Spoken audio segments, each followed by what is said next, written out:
Il-kap tal-Oppożizzjoni u tal-Partit Nazzjonalista Adrian Delija jinsab fil-proċess li jixtri proprjetà ġdida fis-Siġġiewi minkejja li għadu ma ħallasx ma' 80,000 euro f'taxxi dovuti lit-taxpayers Maltin. F'rapport f'The Times jingħad li f'Lulju ta' sentejn ilu mar Delija Niki Vella de Fremo applikat għal permess biex tagħmel tibdil strutturali fil-proprjetà biex tkun tista' tniffida mad-dar li għandhom fis-Siġġiewi. Il-proprjetà l-ġdida li tinsab fit-triq il-kbira fis-Siġġiewi ma kienitx inkluża fid-dikjarazzjonijiet tal-assi li Delija ppubblika fl-aħħar minuta qabel l-elezzjoni għal ħatra tiegħu fit-tmexxija tal-Partit Nazzjonalista.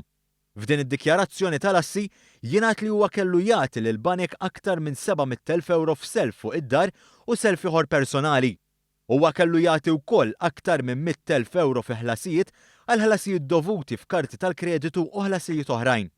Mistoqsija r-raġuni li għalija ma nkludix din il-proprjetà fid-dikjarazzjoni tal-assi tiegħu, Delija qal li kienet għadha taħt konvenju. Meta mistoqsi kif se jkun qed iħallasha meta għad għandu jagħti eluf kbar lid-Dipartiment tat-Taxxi, Delija qal li l-kont tat-taxxa li għandu pendenti m'għandux x'jaqsam xejn mal-problemi finanzjarji tiegħu.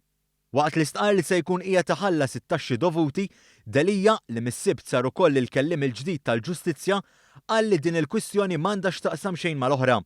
Minkejja d-dikjarazzjoni tiegħu li l-kwistjoni tat-taxxi kellha tiġi riżolta sa tmiem is-sena li għaddiet, issa qed jiddikjara li t-taxxi se jħallasom qabel iħallas il-proprjetà l-ġdida.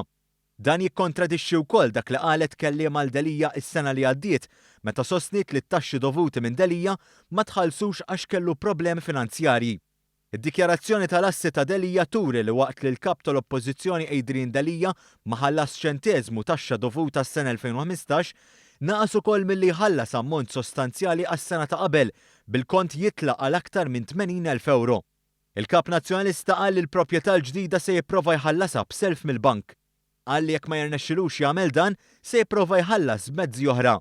Dan meta huwa kien iddikjara li m'għandu l-ebda kont bankarju għax jippreferi jinvesti flusu.